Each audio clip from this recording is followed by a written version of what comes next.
Hey, did you enjoy that one? That was, every once in a while, I don't know, every once in a while it's kind of fun to do things that are way off the wall, and I'm sure that nobody ever sees coming, you know. It was just because the 12 string is around, as I talked about a little bit. Well, first of all, it's Friday, June 14th. Hope everybody's heading into a nice weekend, wherever you happen to be. And some pretty fun songs this week. But I have a couple of main things I want to talk about. I'll get to talking more about 12 strings and kind of why they sound like they do, and some things you can do and some things you can't do with them. And I'll do some things you can't do with them and show you why it's not a good idea. But and I want to talk a little bit about some progressive rock bands too. Anyway, since we knocked on the door here with Genesis this week, we will talk about a little bit more of some things that are happening there. So the big news for the week. This is sort of a behind-the-scenes thing for people around the world, but a big deal for me here at Totally Guitars, and that is Matt is finally back in California. He's been traveling for a long time and taking care of business many time zones away, 15 to 18 at various times. And so Matt, welcome back. Look forward to working a little more closely with you again and getting you to sign the banner. Oh, it's over there. I put it away for safekeeping for a little while. And let's see. So some Target songs this week that were pretty cool. We had let me grab the other guitar. That thing's it's a monster. It's heavy, it's big.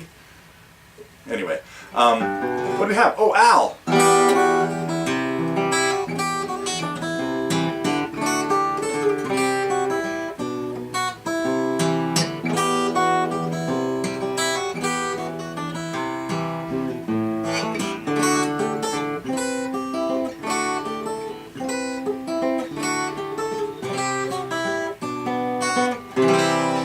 Anyway, another song I'm sure not too many people saw coming, but just one of my all-time favorites of Al's, Broadway Hotel. Then we did a little Grateful Dead, well, traditional song, Peggy-O.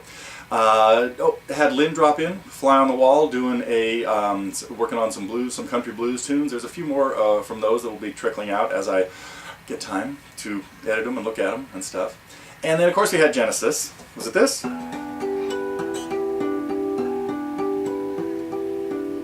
I don't think so.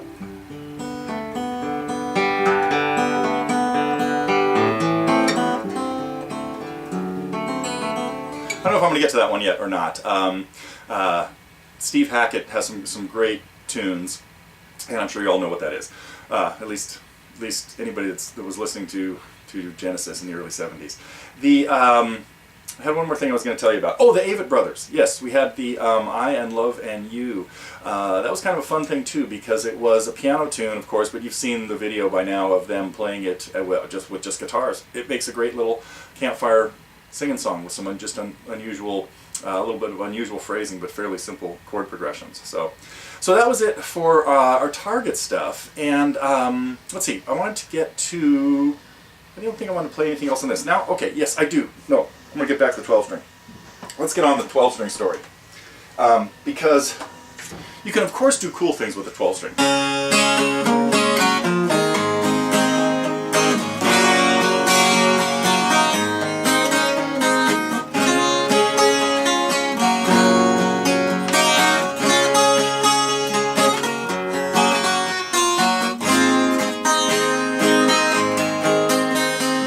It's not necessarily great for picking out melodies, but you can kind of hear that happening in there. And as people put up the list of great 12-string songs, we had lessons on about half of them already.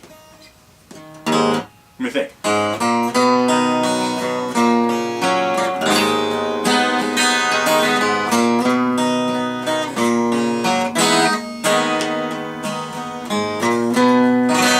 Of course, that was in there.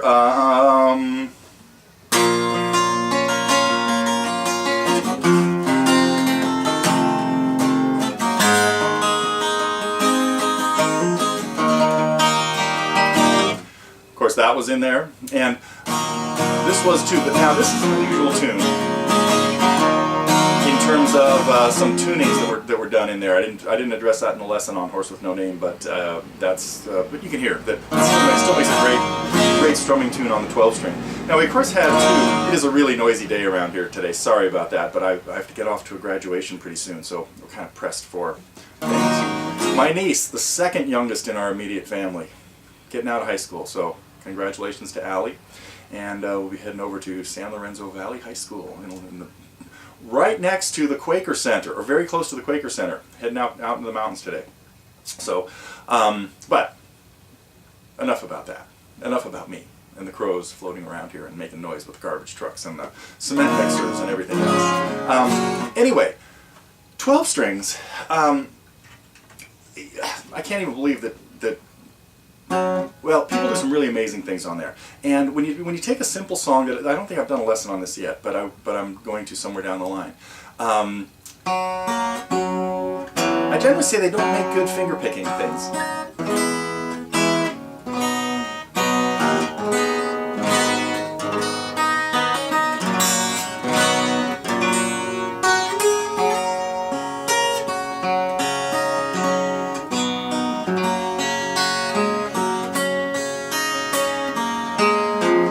You don't have as much control over the notes you play, because sometimes you hit two strings, sometimes you hit one, sometimes you hit way too many.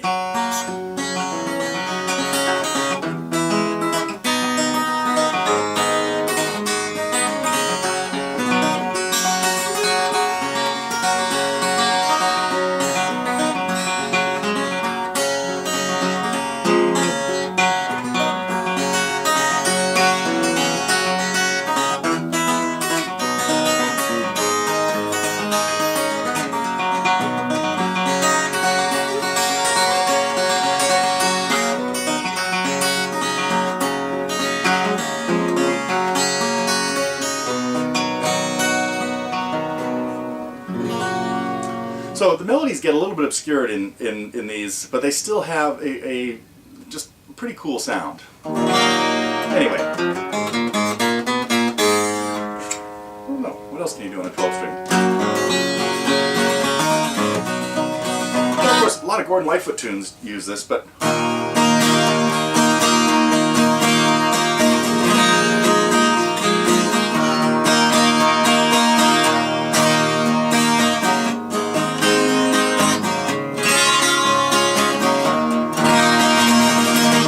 okay, a lot of sound out of a big old box.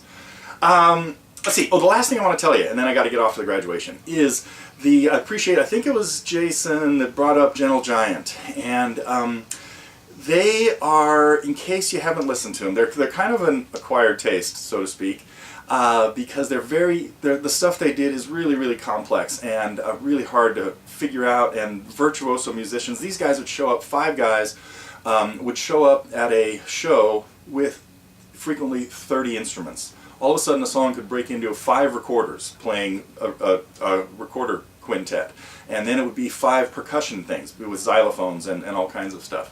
They'd break out the trumpet, the violin, the cello. They would pass the bass off to Derek Shulman when Ray, his brother, had to play a trumpet solo, and so Derek usually did the singing. Carrie Manier also sang, and anyway, so I have some recommended listening for Gentle Giant, and that would be it's hard to say start anywhere because their stuff is so diverse, but to get a feel for some of the complexity of stuff they put together, the first 2 tracks from their album Free Hand, Just the Same and On Reflection. On Reflection is a contrapuntal vocal tune that is just defies performance and explanation. And Just the Same has some really unusual rhythms. I will probably put together another ear training challenge, although it's going to be more of a theory challenge. I'll have to work on this, of figuring out the time signatures of some of the parts of different songs, and Gentle Giant would be one of those that anyhow, check out Just the Same, see if you can figure out what the heck is going on in the timing in there, and listen to the vocal things that they do in On Reflection, first 2 songs from their album Free Hand. Okay, enough of that plug. I think I've gotten through everything I wanted to talk about today. I didn't talk about another 12-string song, Question, Justin Hayward's one, but we of course have a lesson on that as well, and I'm not going to put this thing into that tuning to make that happen. So.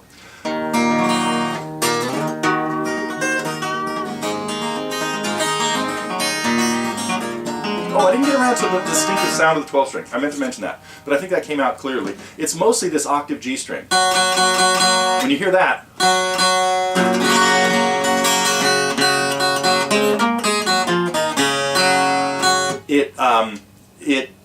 the doubling of that octave is what makes this so different, because you're playing a note that is, you're playing that high G along with the open G.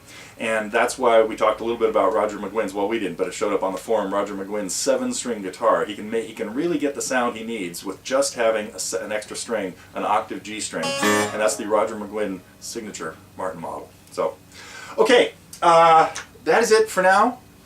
Another weekend of, I'm